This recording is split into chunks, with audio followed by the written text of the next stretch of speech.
Princess Diana remains one of the most recognizable and admired figures of the modern era. Known around the world as the People's Princess, she captured public affection through her warmth, compassion, and willingness to connect with ordinary people. Yet behind the image of the fairytale royal bride was a woman whose life was marked by personal struggles, public scrutiny, and a determination to shape her own destiny.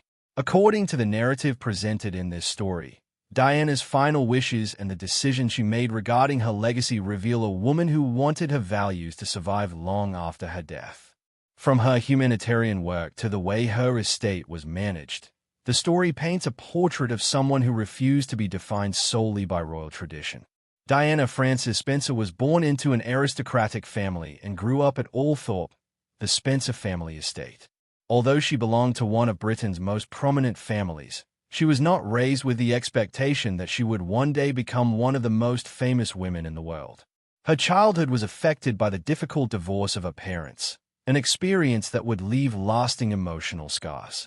By the time she met Prince Charles, she was a young woman working as a kindergarten assistant, known more for her shy personality than for any ambition to enter the spotlight. Everything changed on July 29, 1981. That day, Diana married Charles in a ceremony at St. Paul's Cathedral watched by hundreds of millions of people across the globe. Wearing a spectacular ivory gown with a dramatic train, she appeared to embody the perfect royal fairy tale. The wedding was celebrated as a symbol of hope and renewal for the monarchy. For many observers, Diana represented a modern future for the royal family. She was young, charismatic, and approachable. People who once viewed the monarchy as distant suddenly felt a personal connection. But behind the scenes, the reality was far more complicated.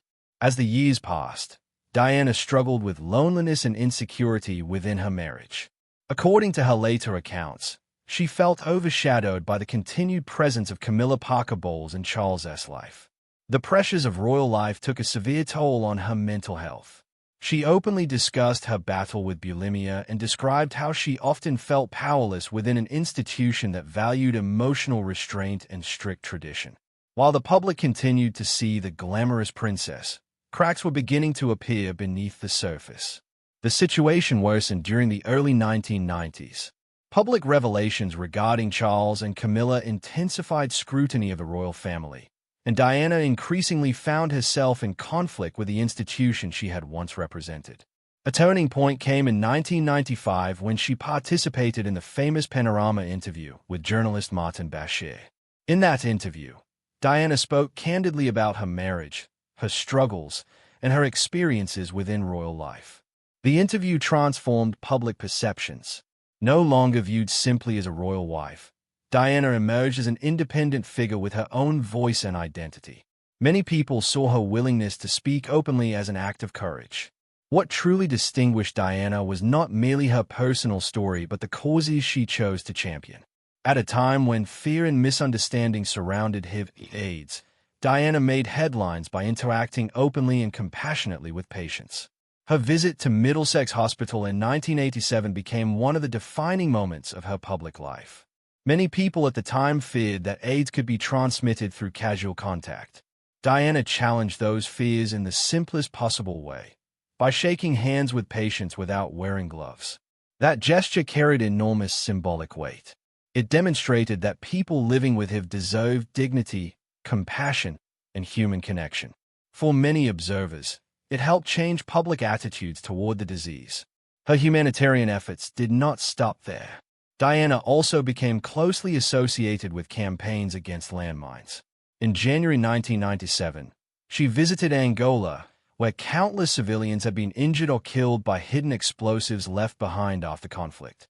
Images of Diana walking through minefields quickly spread around the world. The photographs became powerful symbols of humanitarian advocacy and drew global attention to the issue.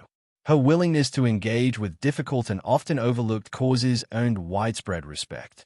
She visited hospitals, supported children's charities, met with marginalized communities, and consistently used her public platform to focus attention on people who were often ignored. Through these efforts, Diana redefined what many people believed a royal figure could be. As her marriage came to an end, Diana increasingly focused on creating a lasting impact through her charitable work. The formal divorce was finalized in 1996, bringing an end to one chapter of her life. Yet even as she navigated personal challenges, public attention, and concerns about the future, she reportedly began thinking carefully about the legacy she wished to leave behind. According to the story presented in the transcript, Diana viewed her humanitarian work as the most meaningful part of her life. She wanted her influence to continue helping people long after she was gone. This desire would eventually shape the decisions she made regarding her estate. The narrative describes a pivotal evening in July 1996 at Kensington Palace. Sitting alone and reflecting on the events of her life, Diana reportedly turned her attention to preparing her will. The document, as portrayed in the story, represented more than a legal arrangement. It symbolized her final opportunity to determine how her values would survive. The transcript claims that she carefully considered how her wealth would be distributed. Rather than focusing exclusively on family inheritance, the story emphasizes a commitment to charitable causes. It portrays Diana as determined to direct substantial resources toward organizations that reflected the humanitarian principle she had championed during her lifetime.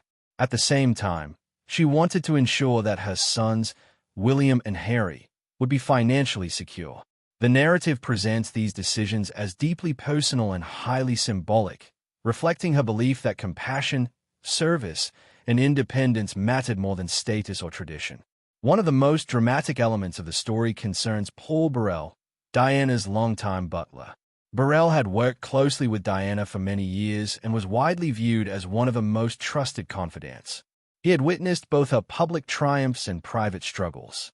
According to the transcript, Diana entrusted him with a significant role in carrying out her wishes. This decision allegedly shocked many observers because Burrell was not a member of the royal family, nor was he a senior palace official. Yet, within the narrative, Diana believed he understood her intentions better than anyone else. The story presents him as a guardian of her legacy, responsible for protecting the values and priorities she wished to preserve.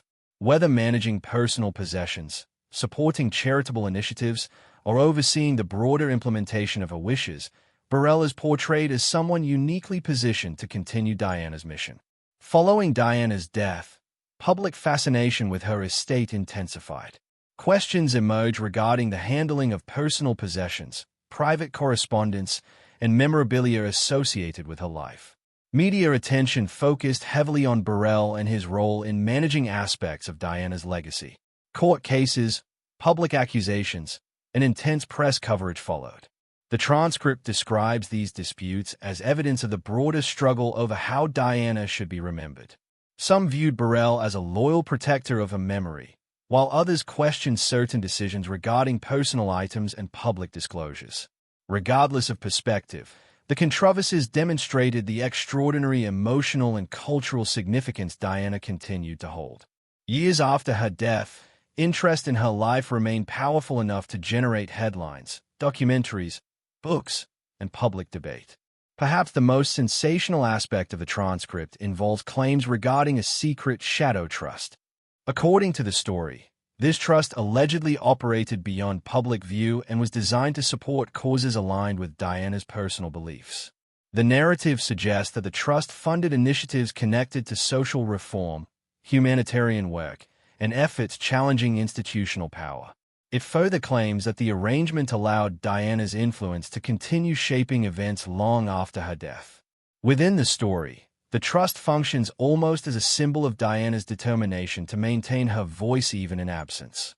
It represents the idea that her values could continue affecting public conversations, charitable efforts, and social movements. Whether viewed as fact, speculation, or dramatic storytelling, the concept serves as a central element in the transcript's portrayal of Diana's legacy. No discussion of Diana's legacy would be complete without considering her sons.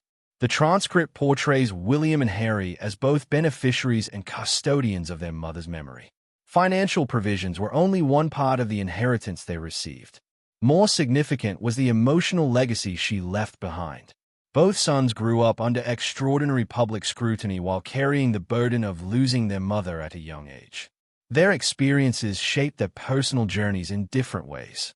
The story suggests that Diana's influence remained present in their decisions, charitable interests, and public identities. Whether through mental health advocacy, support for veterans, humanitarian initiatives, or broader social causes, many observers continue to see reflections of Diana's values in the work of her sons. Perhaps the most important theme running through the entire narrative is that Diana's legacy cannot be measured solely in money. Her true impact came through the lives she touched. Millions of people remember her not because she belonged to a royal family, but because she demonstrated empathy in situations where others maintained distance. She embraced causes that many preferred to ignore. She used her fame to focus attention on suffering, illness, poverty, and injustice. The transcript repeatedly returns to this idea. Diana's estate, charitable commitments, public image, and even the controversies surrounding her memory are portrayed as extensions of a larger mission. The goal was not merely preservation of wealth, but preservation of values, compassion, courage, independence, and a willingness to challenge expectations. Princess Diana's story continues to fascinate people decades after her death because it combines royalty, tragedy, humanitarianism, and personal resilience. The narrative presented in this transcript portrays her as a woman who transformed.